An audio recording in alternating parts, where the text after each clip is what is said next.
Ladies and gentlemen, this is the Drafted Up Podcast. It's a great day to be alive, and today it's a great day to rank some guys as we got a twofer episode for you as we rank the quarterbacks and tight ends of this draft class. We are a podcast focused on NFL draft and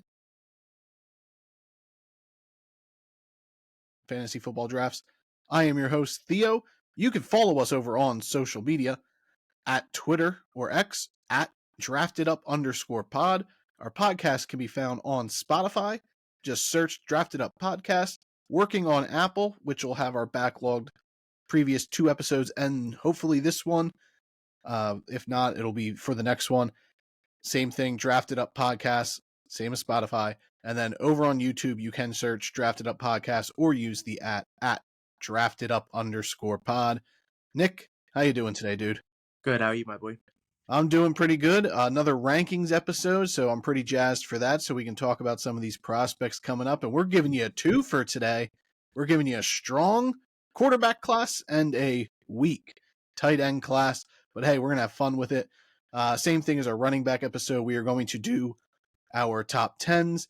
Quarterbacks, we're going to do it a little different. We're going to do 10 through 7 and then really focus in on the top 6 guys.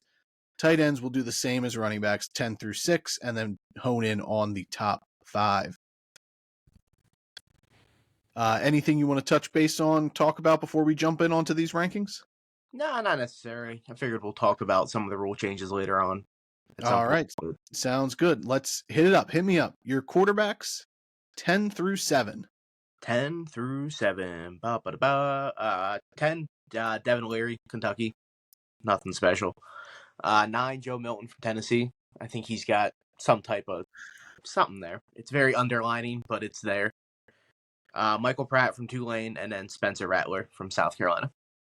I have the same 9 through 7 as you. My 10 is different. I have Austin Reed, Western Kentucky at 10, Joe Milton 9, Michael Pratt 8, and Spencer Rattler at 7. Joe Milton is an enigma. Yeah, dude. He's got the strongest arm maybe ever. He is Uncle Rico. He could throw a football over them mountains. Would have killed Napoleon Dynamite with that stake. But he couldn't hit the broadside of a barn if he tried, and neither can I, so I have no room to talk because I'm just a couch scout. But, I'm looking at him from an NFL prospect. He's just a guy who's going to be a third-string quarterback. But he can wing, he wing that ball, baby. Yeah, he's got some intangibles, that's for sure. I always joke that Joe Milton should move to tight end, get on the field, use that athleticism. Him and Johnny Wilson, move them to tight ends, get them out of their actual positions, and we're looking at a deep tight end class then, because they'd be my tight ends 3 and 4 right off the board. Yeah, no experience. I love it, and maybe Joe Milton goes that route. We saw Logan Thomas do it a handful of years ago. Yeah. If he wants to stay in the NFL and it's not working at quarterback, maybe we see him make a transition. Hey, man, Tebow eventually made that jump that 1 year, years later, and it really panned out. We don't want to talk about that one. So let's jump right in then. Who's your quarterback number 6? 6, Bo Nix from Oregon. Same. Yeah. I think Bo Nix has maybe the safest floor besides Caleb Williams in the draft, but his ceiling is not there compared to JJ or Penix or Drake May or even Jaden Daniels, obviously. It's like a few years ago when Mac Jones came out and everybody was like, oh, Mac Jones has a really good floor and a really low ceiling. Bo Nix is like an elite level of Mac Jones. He's got a safe floor. Yeah. He could come in and start right now and probably hold down a starting position for multiple teams for 10 years and just be a back end low quarterback 20 through 32 and just kind of hover around there. It's pretty much where I have Bo Nix, where he could somehow slip in the top 15 a year or two, and it is what it is. I think he could be a capable starter in the right system for sure. What are some of your likes on Bo Nix? I like the way he handles the pocket under pressure for sure, and then even with pressure, he can slide out very well. His accuracy to pretty much anywhere on the field except deep balls. He can still throw pretty far, but it's not as far as everyone else. but even his deep balls are still pretty accurate. Yeah, I like his pocket presence, as you said. The pressure like never phases this dude. He had an incredibly low sack rate at Oregon, and he does have good escapability. Like he's a really good athlete. He understands the pressure, knows how to move around it, step into it to get the throw off. And like I said, he's a pretty good athlete. He moves well outside the pocket, and excuse me, he's able to pick up like chunk yards. And like I think he could be a capable quarterback even in like a system who has designated runs for quarterbacks. Like you don't see that very often. I think he'd be fine there. His mechanics are perfect. Like he drives with his lower hip, and that helps make up for his lack of arm strength. And he plays mistake-free football, hardly turns the ball over. He doesn't force throws. I love that he throws his receivers open. I didn't find that a lot with a lot of these quarterbacks. A lot of them really just like to see him open. Bo Nix will actually get the ball to where he thinks you're going to be to get the ball. And like you touched base, his accuracy is top tier. He's elite accuracy on the short to intermediate area of the field. And he's really quick to pick up on the throwing windows, and his ability to read a defense is really strong, both pre and post snap. Yeah, no, I agree. As a Giants fan, he reminds me a lot of Danny Jones with way better accuracy. Okay. Yeah. I think maybe a little shorter too. I'm not sure. Well, I'm not talking about size at all. Okay. Just the way he plays the game. His athleticism, he gets out, he slides, he can run if needed. And but his accuracy blows Danny Jones out of the water. Yeah. We did touch base on his arm strength. I do have that as a flaw. He really lacks power and zip to drive the ball down the field, and really relies on being more of a distributor in a short field to move the offense. He also kind of has frantic feet. They tend to be real happy dancing around, and he moves his lower half when he doesn't need to, and it leads to the occasional, take off early, then missing a read and trying to pick up yards instead of going through his full progression. And that is another flaw of his, like his progressions. He does go through them a little quick. Like he tends to just kind of bounce, and then, excuse me, and then goes off script. But I mean, off camera, I don't usually speak highly of Bo Nix. So if you've ever talked to me about it, you'd be like, man, this dude just hates that guy. But he does have a lot of intangibles that I think will transition well to the NFL, and his flaws are things that are coachable minus the arm strength, but quarterbacks have succeeded without strong arms. Look at Chad Pennington. Like in the right system, like if Bo Nix ends up in Denver, I think he'll be fine for a handful of years under Sean Payton. Yeah, I agree. And I mean, even with the lack of arm, he can still throw the ball pretty far. It's not like he can't throw the ball. Yeah. He like Troy Franklin, it was his wide receiver one, and he is a deep threat guy, and he made it work with him. No problems. So who's your QB 5? 5, J.J. McCarthy. I have him above Bo Nix based off of his ceiling. I think JJ's ceiling is way higher than Bo Nix, obviously. I also have McCarthy at 5, and he is your Bo Nix. You rarely say good things about JJ McCarthy. I've really grown into McCarthy throughout the process. Originally, I had him at 7, 8. I had him with with Pratt and Spencer Rattler. But diving more into the tape, I moved him up to 6, and then I've moved him up one more. But that's where I top off. I can't see putting him above Penix and the other guys. I almost swapped him and Bo Nix coming into this episode. It's not there, dude. And now the smoke screen of him going 2, he's Zach Wilson, dude. To a T. He had some nice throws at a pro day. He does everything right. He's athletic. Now he's shooting up boards, brother. And he's going to be out of the NFL in 3 years. There's my take. But, man, Zach Wilson was not a leader like J.J. McCarthy. That dude is... That's the only difference. I don't know. Honest to God, that's it. I like his accuracy. Wilson had struggled with accuracy in college. And I think JJ's got his arm is nowhere near as good as Zach Wilson's was. No. But JJ McCarthy has the moldable tools in my eyes that Zach Wilson lacks. Yeah, he's very coachable, but that's not what I want out of my top 5 prospects in the NFL draft. Is someone that's just coachable. Well, I don't have Zach Wilson as JJ McCarthy as a top 5 prospect. But he's gonna go top 5. He is because of quarterback and quarterback need. It's the most important position. No, it doesn't. It just doesn't make sense to me. I'm not here for it. It's outlandish. I don't know. There's something about him. He does a lot of stuff right. But what do you like about JJ McCarthy? I like how he throws the ball with great zip. He doesn't make mistakes, but I don't think we've seen enough to even say he doesn't make the big mistakes because he hasn't had the opportunities to do that. This is how I'm looking at him. He's going from the best offensive line in football, in college football, arguably the best coaches in college football, the best defense in college football. And let's say he goes to Washington, dude.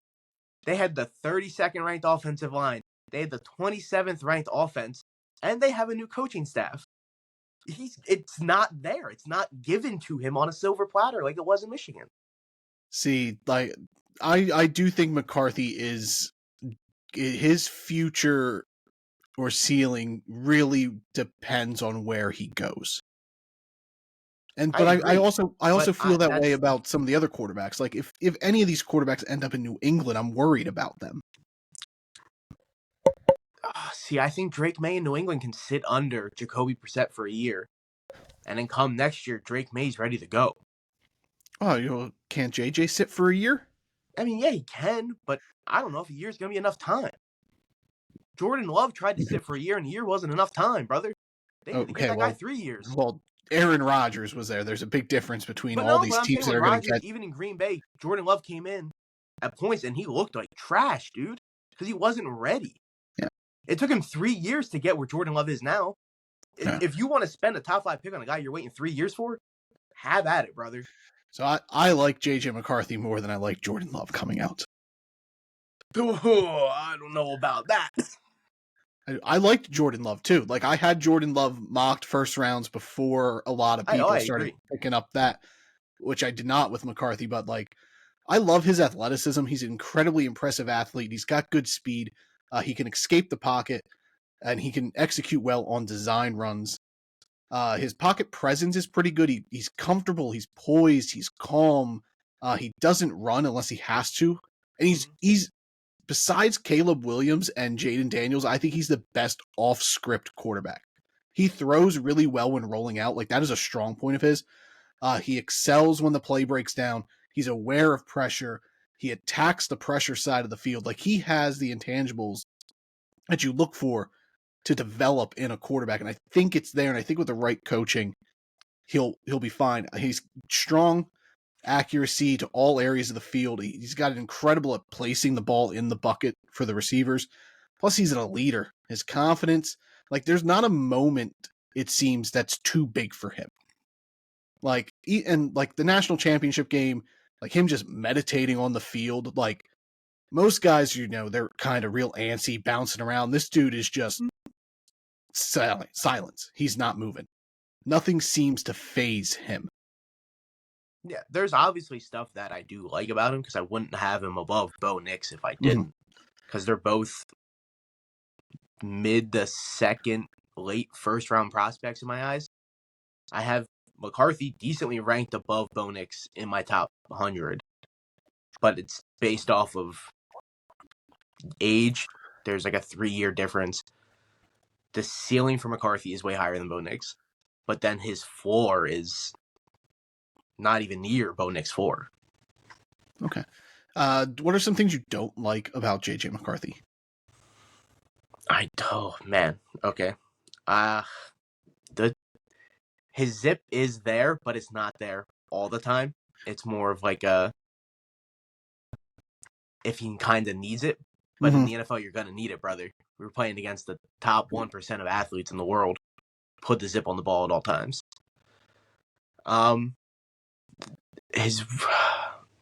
He doesn't do anything great is my problem. Okay. Like, I look at Caleb Williams and I have a list of things he does great. Jaden Daniels has a list. Drake May has a list. So Penix has a list. He lacks an elite trait.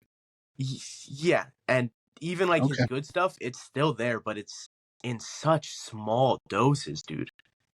And like, I don't trust it. Yeah, I had down arm strength. He's got a good to great arm, but he's lacking downfield strength. Like you said, he does have good zip, but he does tend to sail his deep balls a little out of bounds when he's had to go deep. His read progression and his defensive reads needs work. Like, he goes through his reads too quick, and he's a habit of immediately moving on from his first read and then locking onto the designated read for the play. Mhm. And then he does struggle with pre-snap reads and coverages. And then there's, of course, everyone's favorite one of production. I'm not overly concerned about it. I've seen college guys not have great production and transition well to the NFL and vice versa. We've seen guys incredibly productive in college who fail at the NFL.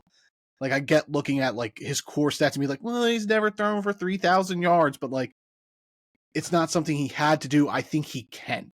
I think he could be a quarterback, to be a throw first quarterback, if that's what the system was designed to do, and he got the chance to sit. And there's what I like. I think McCarthy has to sit.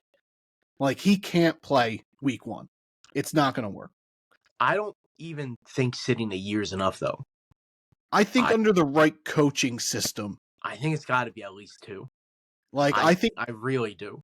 Like, I think if he went to Minnesota, he could sit for a year and really soak in that Kevin O'Connell offense and be fine, because he's also got strong weapons behind him. He's got a good offensive line.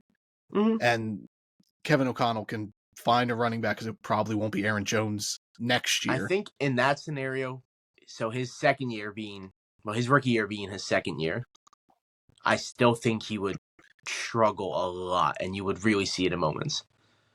But like you said, with the Vikings, I think his third year, then he could have the chance to shine a little bit. Like, but again, that's 3 years down the road from now. I think that's going to be the CJ Stroud effect. No. But he is a wait and see quarterback, and sometimes that isn't a problem. Like, you can wait, and like, I think Minnesota is willing to do that to an extent. Yeah, no, I agree. Yeah, I think I'm a huge supporter in rookie quarterback sitting, regardless of. I just think it's smart. I don't think these guys are ready for the pressure, the hits, I agree. It fucks with them. There's few quarterbacks who are just pro ready right off the bat. I agree. Like, Bryce Young should have not started a single game last year. They had to see it in camp, and I get he was the first pick, and then the ownership loves that they're shiny, but you're going to break your new toy. And even in Bryce Young's case, like, it's not like they didn't have a reliable backup behind him. Andy Dalton is a capable quarterback. Yeah, exactly. Andy Dalton would have been perfectly fine starting every game last year. They would have been in the same position they were in. Yeah, like, even if, like, they put in Bryce Young halfway through the year just to see what he soaked up, and sitting 6 games would have done great for him. Yeah, I know, I agree. And I mean, to be honest, I think if Andy Dalton started every game for the Panthers this year, I don't think the Bears would be in the spot to get Caleb Williams. No, exactly. So, it's not like they could have been like, well, if we suck, we can get ourselves a strong tackle to protect Bryce Young, or a weapon. But like, you didn't have your first round pick. Yeah. So throwing him to the Wolves was definitely a mistake. I agree, and it was unnecessary. I hope in McCarthy's case he ends up at a place where he will get the sit. I agree. It's nothing against him personally. I hope to God he gets 2 years to sit, and then his third year he comes out and he balls, dude. I want nothing more than that. It's just that right now, it's not there. Okay. Who's your quarterback 4? My quarterback 4 is Michael Penix. Me too. Only by the slimmest margin. Again, just like I was going to switch Bo and JJ, I almost switched Penix at my 3. So me too. Yeah, I think Penix is as much in the conversation with Daniels and May as quarterback 3 and 2 in this draft. Michael Penix Jr. is the most disrespected prospect in this draft class. Coupe de Jean, brother. Okay, offensive player. There we go. Coop is also getting some disrespect for sure. Dude, Coop's Yeah, but like crazy. on tape, Michael Penix Jr. is a Mhm. first round pick, hands down. Right. No, he is a top 12 pick in the NFL draft, talent wise. Like off tape, off scouts, off everything I've seen. I agree. Is talent wise is there, dude.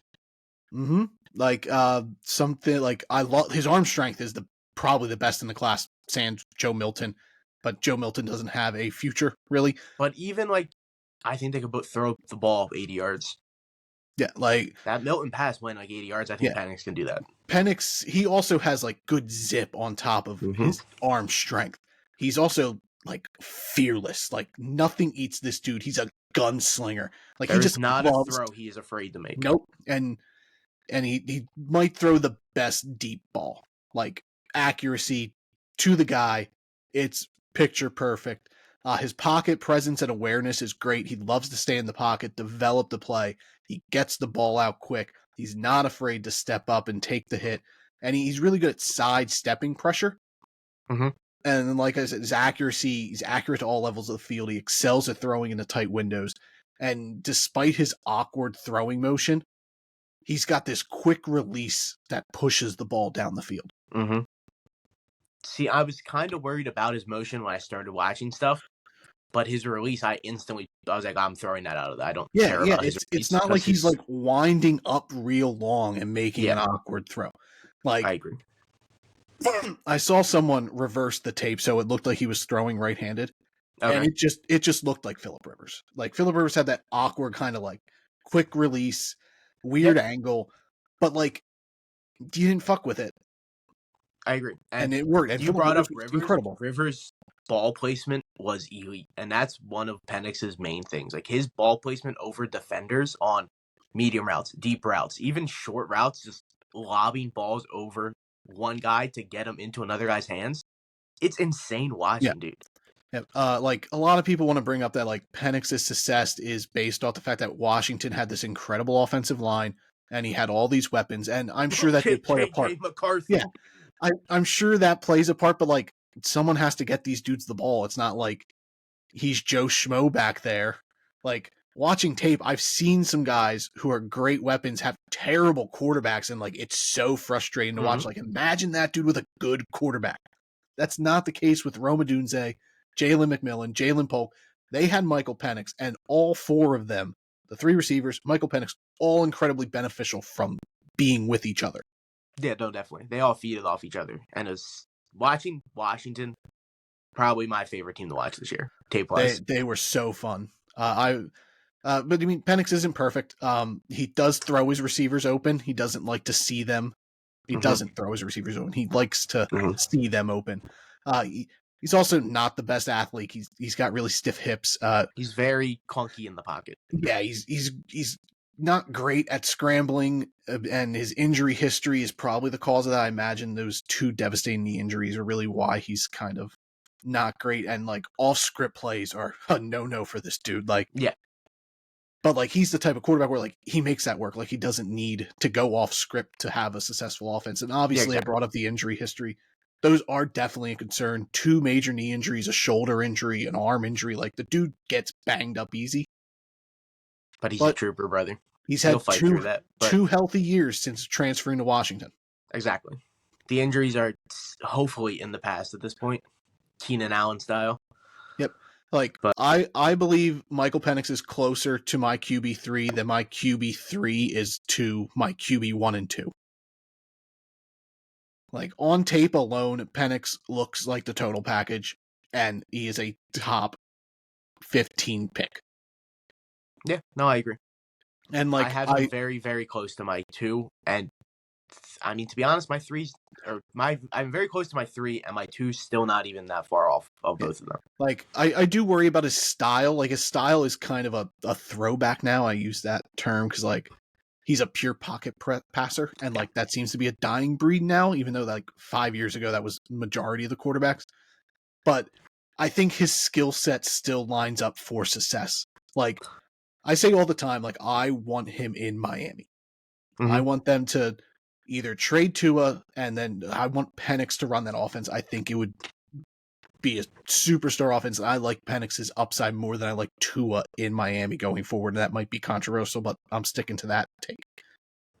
I mean, as crazy as it would be, I wouldn't mind seeing Minnesota not even trade at all. Use pick 11 to draft someone, and then 23 to snag up Penix in the back end of the first.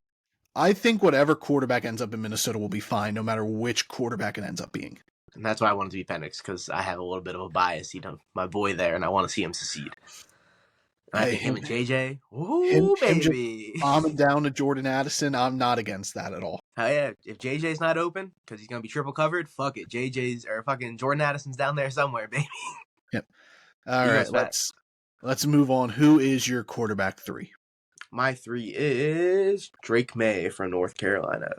And here's our first difference. Drake May is my quarterback 2. I have Jaden Daniels as my quarterback 3. So let's talk Drake May. Drakey Drake. He's a fine he gets knocked that he's not an athlete. He's a fine athlete. He's fine. Yeah. I think he's he's top-notch perfectly athlete. Capable of running. Yeah, no, I agree. His arm power, elite. Very good zip on release. He's the true quarterback build. If you have to ideally build your stats for a quarterback, Drake May is what you're looking for. He grew up in a football family, which I love. That's one of my main things. If you grew up in the game, you grew up studying the game. So your IQ is through the roof. Not even just football, just like an athletic family. Two of his brothers, I think, were on the UNC basketball team, and that's no joke. Yeah, dude. And then even, this is the thing that I have for him and Caleb Williams, is that they both played behind pretty weak O-lines a year ago. Not this year. They were both pretty weak, but the year they both had their elite seasons, their offensive line was horrendous, dude. So they were just out there balling with shitty O-line play, dude. Caleb Williams' line this year took a bigger step back than 2 years ago. USC's offensive line was so bad this past Caleb season. Williams, his line is horrendous, dude. But Drake May's, they're ballers, dude. Yeah. I love Drake May. At the beginning of the process, he was actually my quarterback 1. And then I went back, I kind of discounted Caleb Williams' 2023 tape, and I watched 2022, and I'm like, I can't put this guy under Drake May, even though Drake May's 2022 tape was also stellar. The short to intermediate areas of the field, his accuracy is really good. He's really good at peppering that area, better than probably the rest of the quarterback class, maybe minus Bo Nix.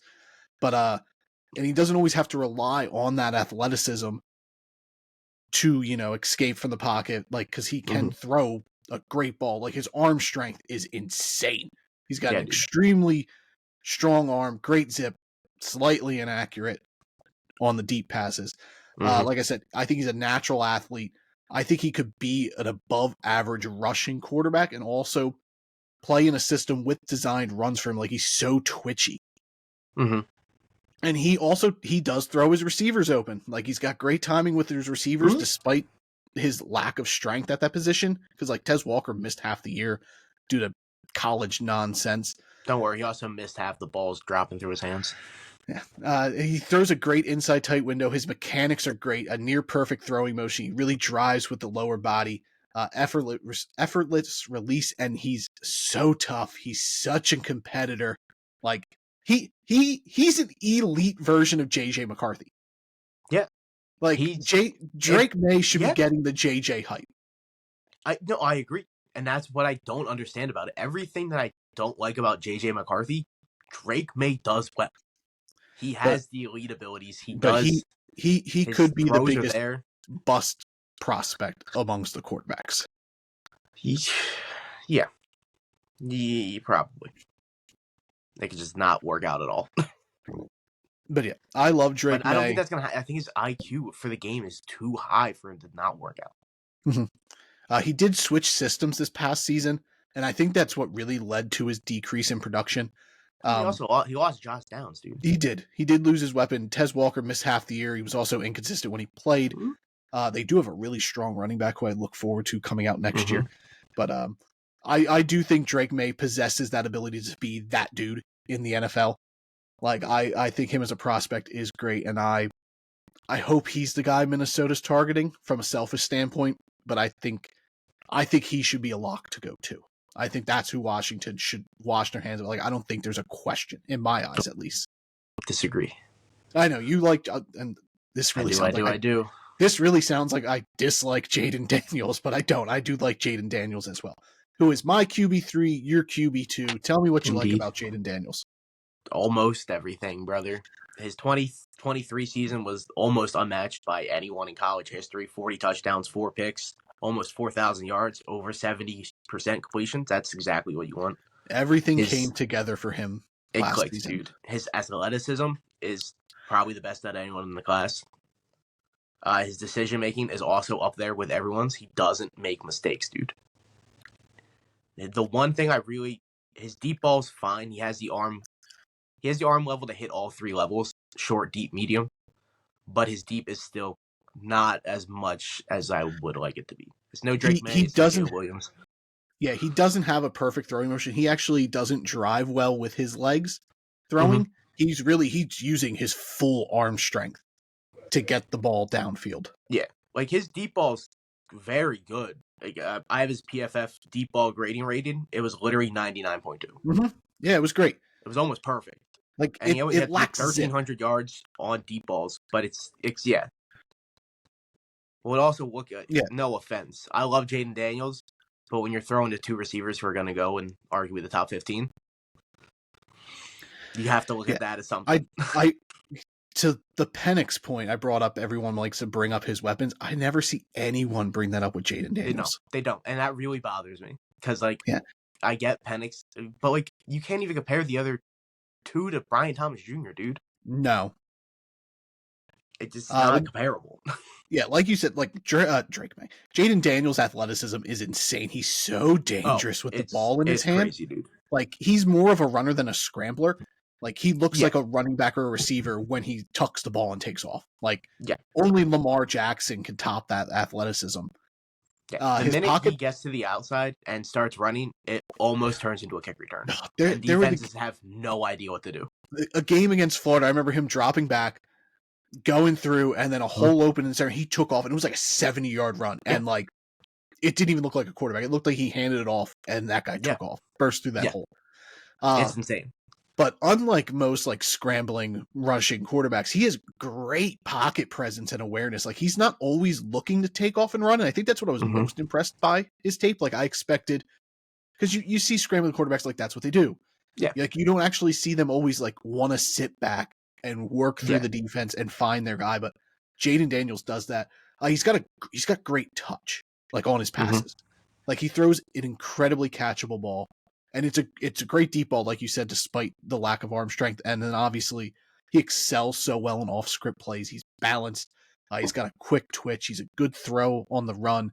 He goes through his progressions, and then obviously if he takes off, that's a whole nother level of damage he's doing. Mm-hmm. Yeah, a guy with his athleticism, it's very rare to see him look at option 1, 2, 3, even sometimes 4, back to 1, and then take off. You don't see that happen. Even Lamar Jackson in college, he was a one-read guy. He did his first read, and then he looked to take off. But Jaden Daniels, he doesn't do that. And whether that is the strong weapons he had around him, or if that's just how he is as a quarterback, regardless of it, I love that. No, yeah, I agree. And even him in Washington, he has 2 options on the outside to look through. Decent run game behind him. I think it'll be all right. I think if any rookie quarterback has any sort of success early on in New England, it would be Jaden Daniels because of his escapability and his athleticism. Yeah, that makes sense. But like you said, his ball velocity is rough. He does lack zip despite having a strong arm. He throws with his whole body.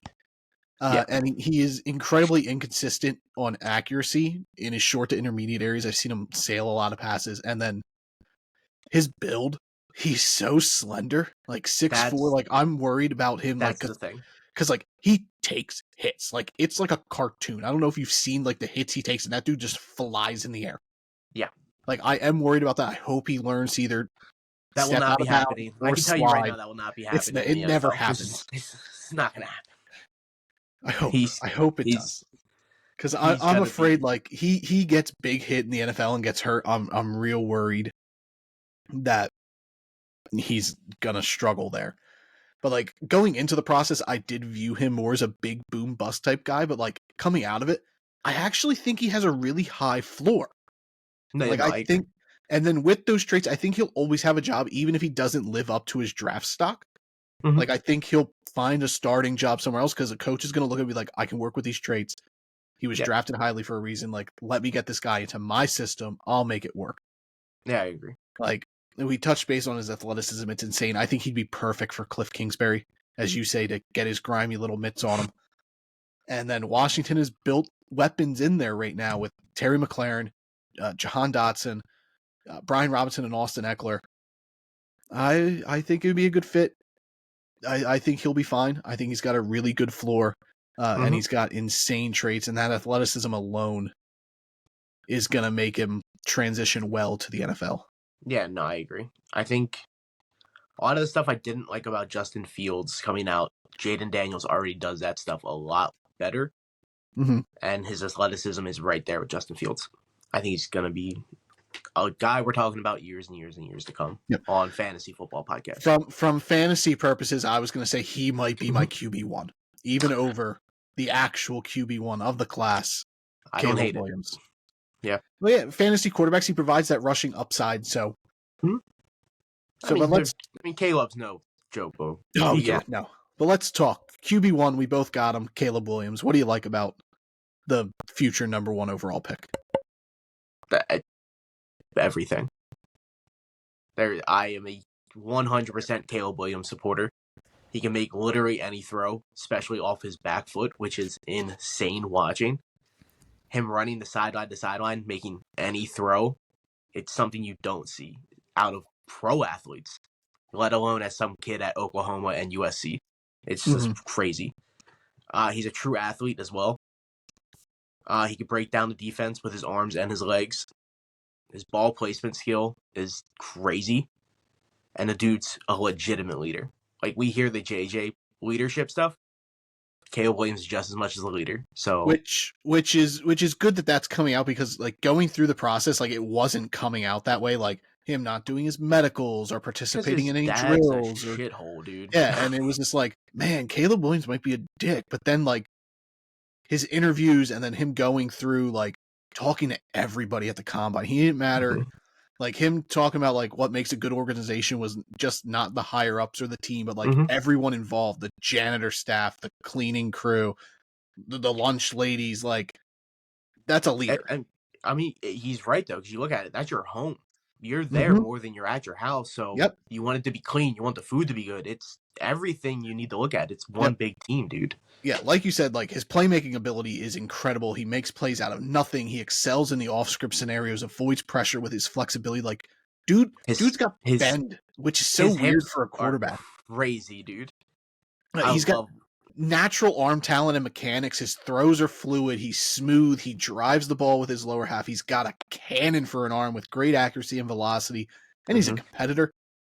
Oh Like yeah, dude, he's a dog, dude. his pocket presence is good. Like you might not think that, because like he does tend to go off script, and usually that's a case of like, oh, you don't have a good Oh, pocket he has presence. to. But, like He's no offensive line, dude. exactly, like he senses pressure. He's incredible in space. His accuracy on rollouts is second to none.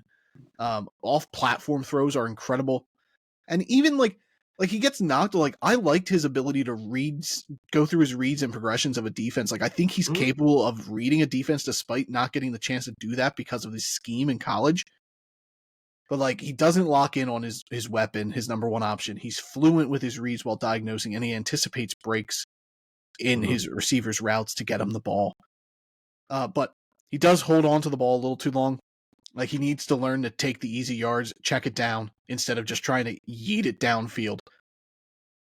He does fumble a little too much, like that holding onto the ball. Like he had a bunch of fumbles this year. So Those two go hand in hand for sure. yeah. He does lack explosiveness. Like he's a really smooth runner, but he's more of a scrambler. He's like reverse Jaden Daniels, but like he doesn't really have that escapability burst. Like he can pick up a few yards and then he just go down. I hate the comparison between him and Mahomes through the air. I see it more through the ground though. I agree. When you watch Patrick Mahomes in huge big time games, he runs all the time. Yep.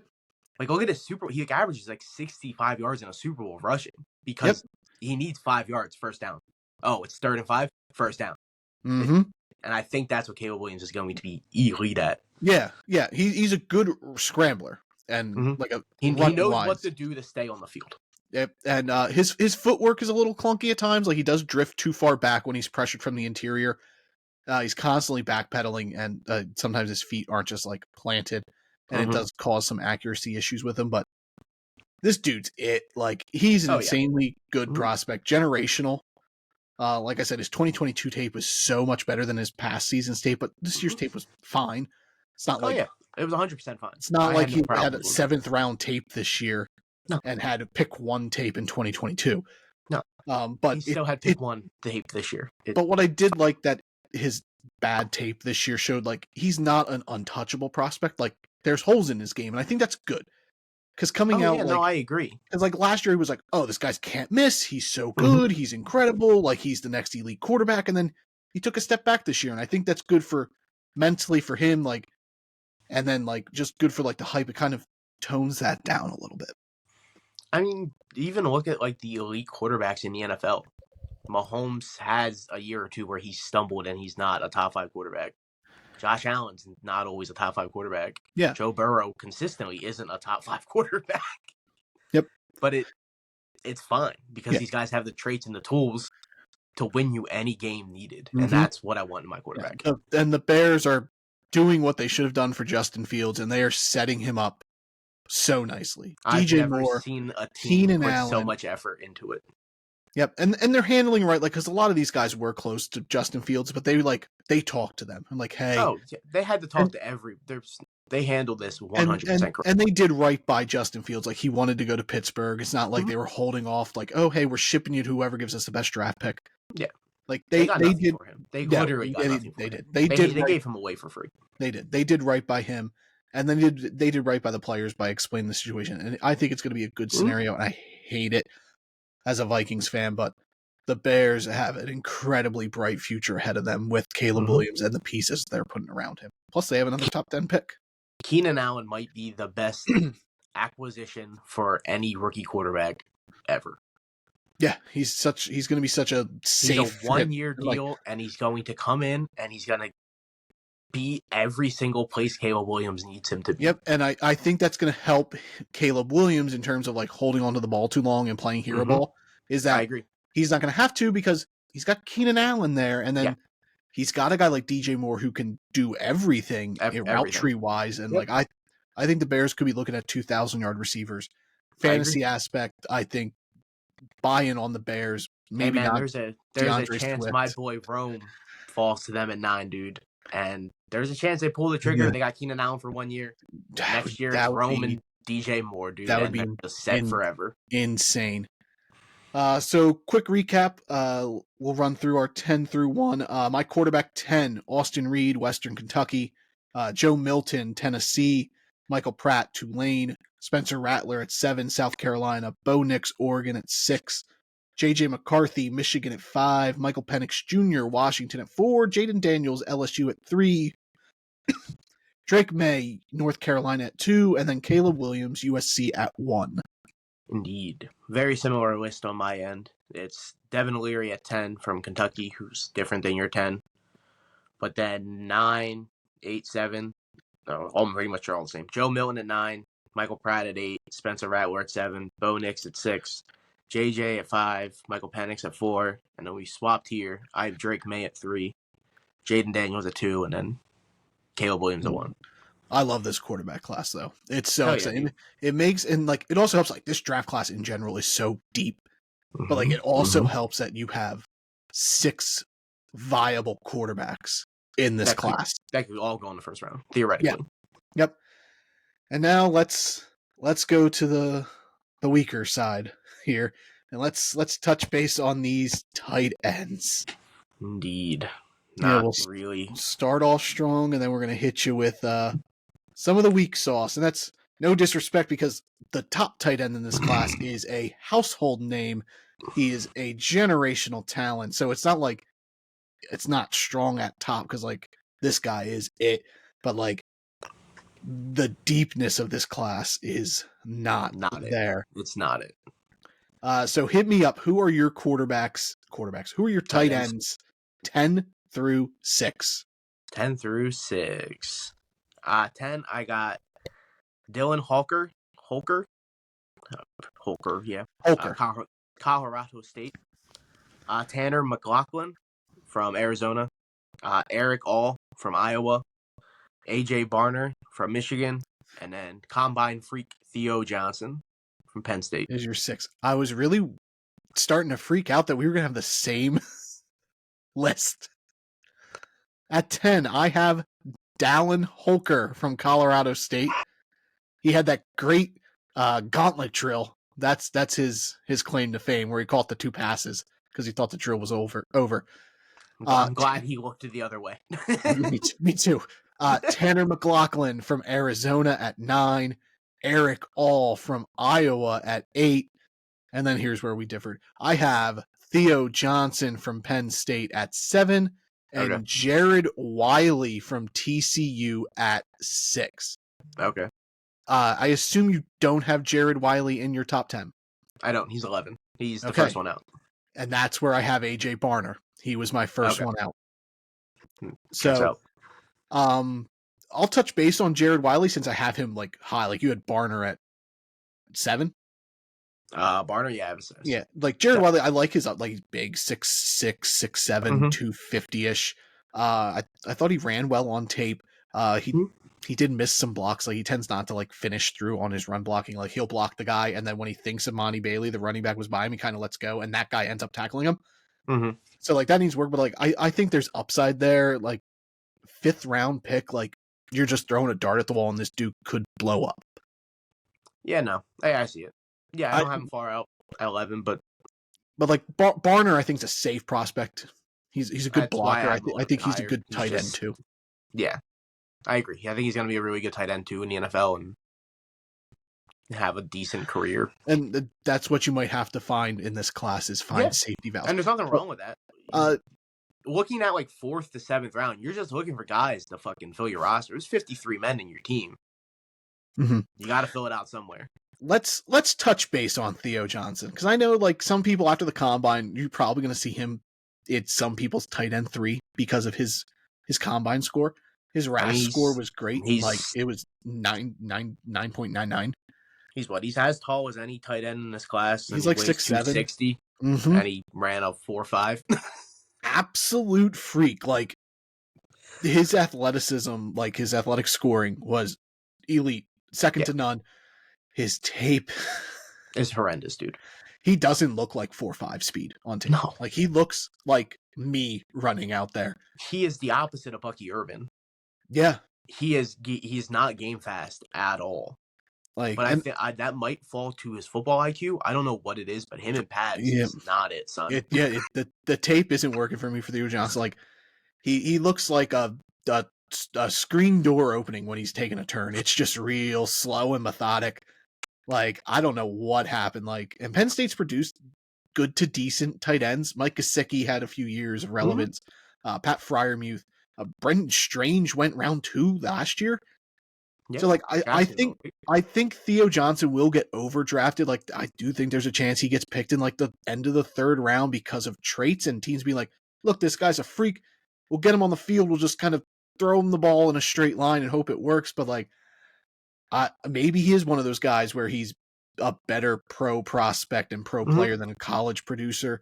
I don't personally see it. I didn't like the tape. I think he's just one of those guys who's just a really good athlete. But not a good football player. He screams Irv Smith, brother. A really tall Irv Smith. Well, yes, he's a freak athlete, and he just doesn't understand how to play football very well.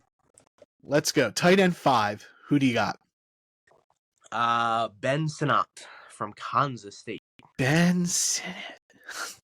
He was this close to being my tight end 2. Oh, the disrespect. I think he's a top 75 player in this draft. Oh, that's a bold claim, brother.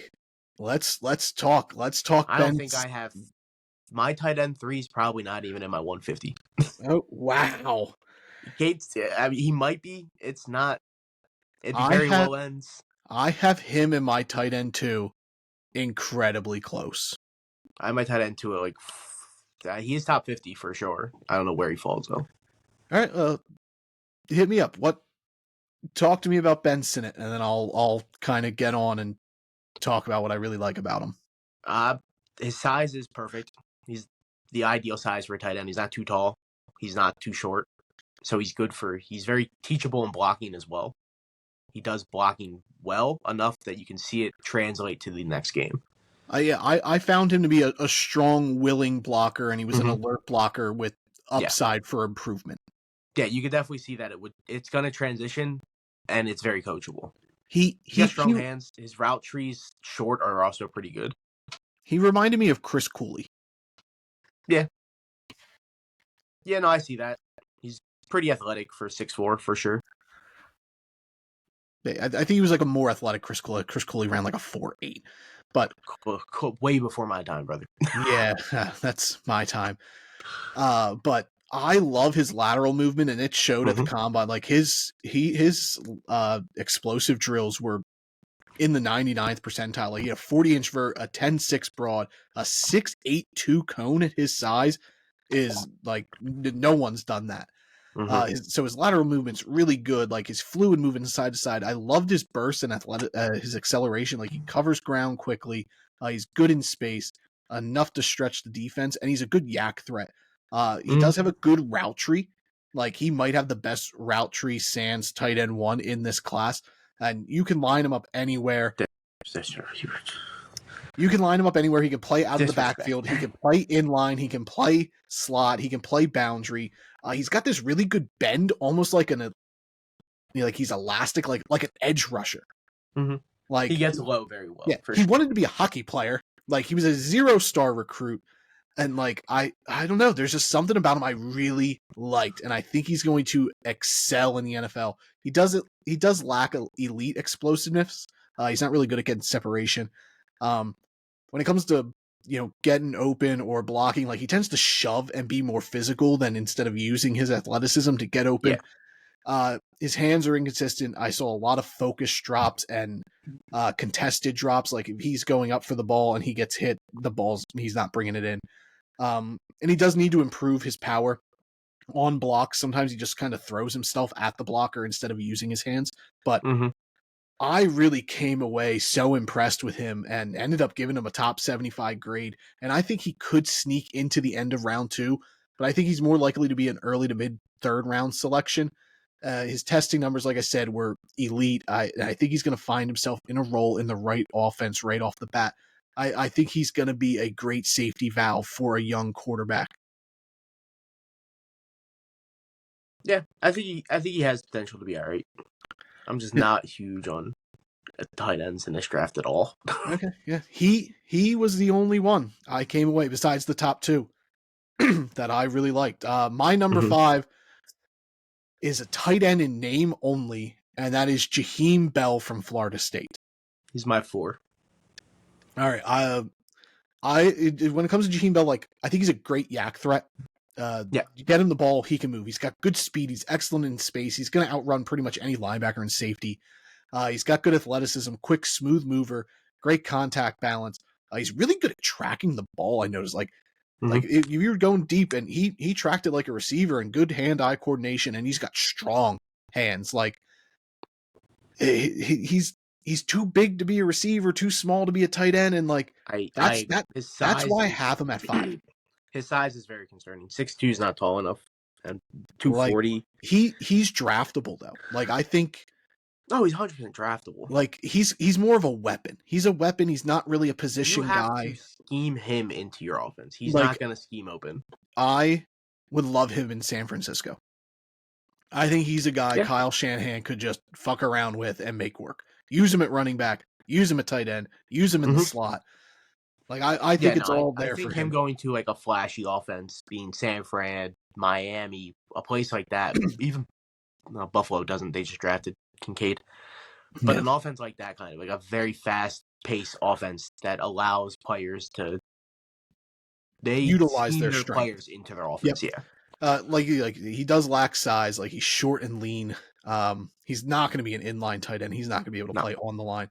His blocking is horrible. Regularly outpowered, outmatched at the point of attack. Did he even block? There was some. I found some games where he was there in body alone. His best fucking Mark Andrews blocking one play of a year, dude. He's not overly physical. Like he struggles to win at the top of routes and doesn't win in traffic. I really wish he'd find a soft spot in zone. Like that's the tight end strong point. You go to zone and just sit there and you get the ball. He just kind of treats it like out backyard football. He just cuts across the zone. He's just running around, waiting for the ball. And he does look stiff moving laterally, but he's a weapon. I love his athleticism. I'm going to be higher on him than most people. I think a team who drafts him is going to know like what to do with him. I don't think a team's going to draft him because they need a tight end. I think a team's going to draft him and be like, hey, we can scheme this guy in. Yeah, exactly. And you said he was your 4? He is my 4, yeah. Okay. So my 4 is Cade Stover from Ohio State. He's my 3. Okay.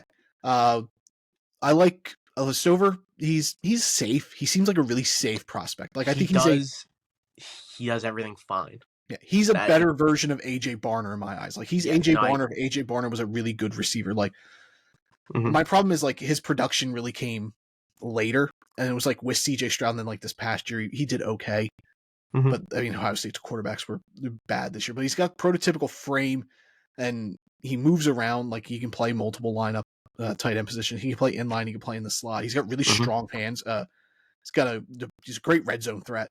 Reliable option. He's really good at contested catches. He's strong. His strength, like he shrugs off blockers. He shrugs off tacklers and like constantly beats defenders in space. I really like that. And he's probably one of the better, if not the best, blocking tight end in the class. Like he's a high effort blocker. He drives defenders, and there's still room for him to improve as a blocker. He's agile in space, got quick strides. I think he is a long-term, like he's a guy who's going to have a long NFL career as a tight end too. Yeah, I agree. With the occasional sliding in the start for an injured starter or like just a 1-year starter. I look at him as very similar to a lot of the Giants tight ends over like our Super Bowl years. We just plugged in these tight ends and they all just finished with 500 yards on the year, 4 touchdowns. They just know how to do everything right. And those tight ends tend to stay on a team forever. Yeah. He does lack long speed. He's not going to outrun any defender. He doesn't got great contact balance. He tends to have to like reset if you kind of knock him loose, and then he's got to kind of reposition himself.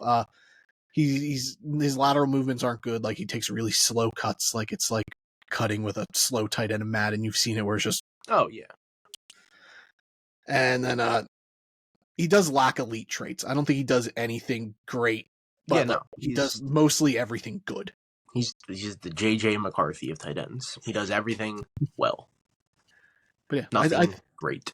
Yeah, I think he'll be fine. I don't think he's got much upside, but I think he'll be on a roster for a really long time. I mean, I see a chance for him to actually be a starting tight end someplace. Okay. Well, kind of like a Will Dissly or like just these tight ends that are weird. Like Mo Alley Cox started for the Indianapolis for 4 years, and it's like how? Okay, because they just do everything well. That's what it comes down to. It's safe, and you have a guy who's reliable, and there's no need to go spend money to possibly. You just don't have to worry about that position. You have a guy that knows how to play football. Is where I have him, and that's why I think I have him at 3. He was your 3, okay? Yeah, and then I had Ben Sinnott, who we already went over. And then we got the same top 2. Who's your 2? I assume. It's not Brock Bowers? No, it's not actually. Jatavian Sanders is also my tight end 2. Who almost was my tight end 3. Like I have him and Sinnott back to back, like so close to each other. And hey, but Jatavian Sanders, I think is a solid prospect. He's got a good catch. Good catch radius. His catch radius is crazy, and his route tree's crazy, dude. He's really good with contested catches and like high thrown balls. Like Quinn Ewers isn't that great of a quarterback prospect, and he was always overshooting this dude, but he was bringing him in. Oh yeah. He's really versatile. I saw that he was in motion a lot. Like Texas was always running him in motion, which is insane to see from a tight end. Mm-hmm. And they designed touches for him as well. He played out of the slot. He's really physical. Like, he absorbs hits. He keeps his legs running almost like a running back. And like, he falls forward when he's hit. Plus, he's really shifty. Like, he's got quick feet, a good initial burst. He's got the ability to make defenders miss in space. You cut there. You cut out at the end. But yeah, no, I agree. Everything you said, I back up 100%. His hands are crazy. His hands are so strong, dude. He did have some focus drops, though, but this past season, I don't think he had a single drop, so he did improve in that aspect. I was going to say, and that's what I really bumped him up there, because he's willing to improve and he knows what he needs to improve, and that's what I like out of young guys. Mm-hmm. He was a 5-star high school recruit coming into college, so as a defensive end, I think. Yeah, so his skills have always been there, and that's something I also look for. He's a good athlete. He didn't test great at the combine, but like his tape, like he tested fine, but like his tape was really good.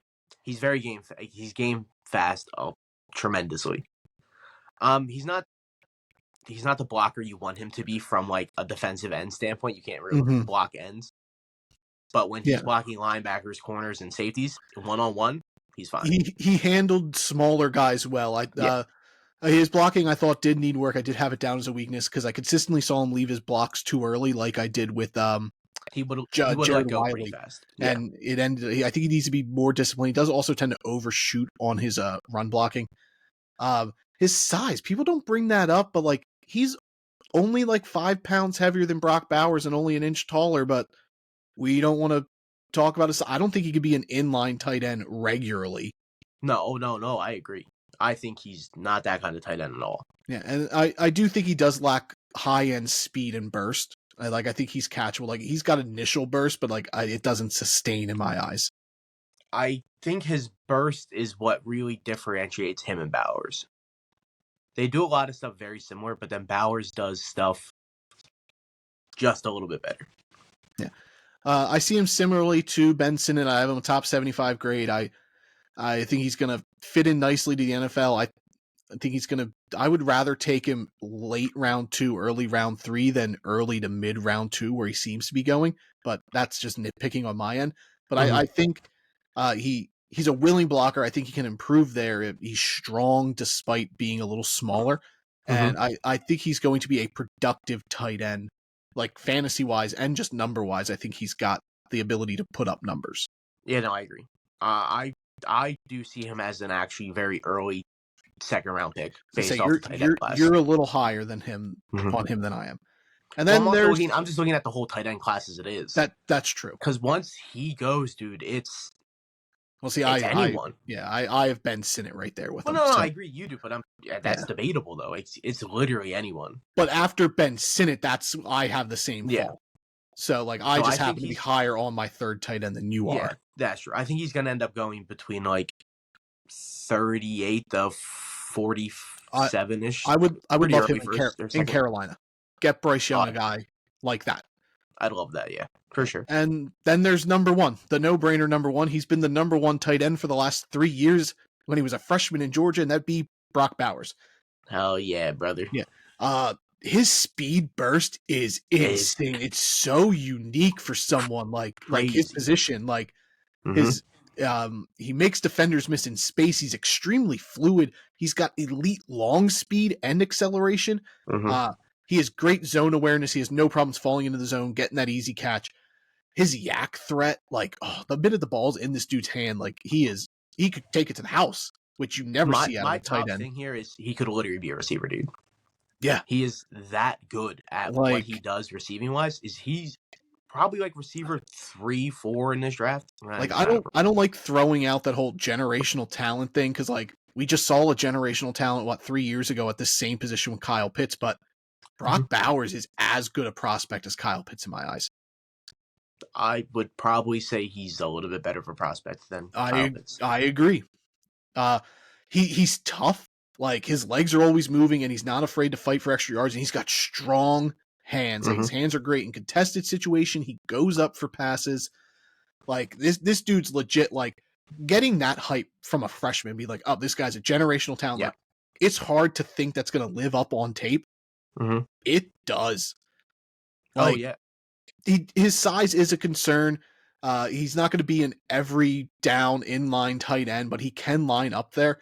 Mhm. He does need to improve his blocking, but like he is a willing blocker. He's much better blocking from a stand up position in space than he is from the line, I which agree. he'll need to improve on. He does tend to lunge as well, and he can be a little stiff running, but like every flaw we're gonna get with this dude is just nitpicking. Like he is the guy. Yeah, Like no, I I have agree. no problems having this guy. Like he lives up to that top 5, top 10 ranking that he is on a bunch of big Mhm. boards. Yeah, he's top 10 on my big board for sure.